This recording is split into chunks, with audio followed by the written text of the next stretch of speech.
السلام علیکم، welcome to my YouTube channel. خوشی اتنی عارضی کیوں ہوتی ہے؟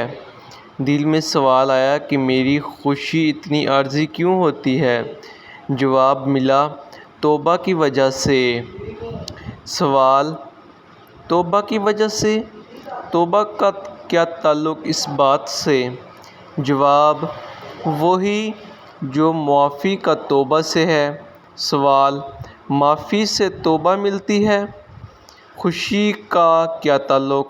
جواب: سوچتے ہوئے جب غم ملتا ہے تو انسان گناہ سے توبہ کرتا ہے۔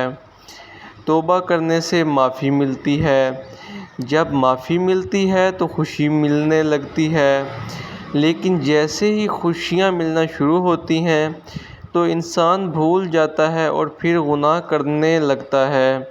توبہ عارضی ثابت ہوتی ہے، معافی ختم ہو جاتی ہے اور انسان کے ساتھ خوشی بھی۔ دل کا جواب یہی توبہ کا خوشی سے تعلق ہے۔ عارضی توبہ سے عارضی خوشی ہوتی ہے۔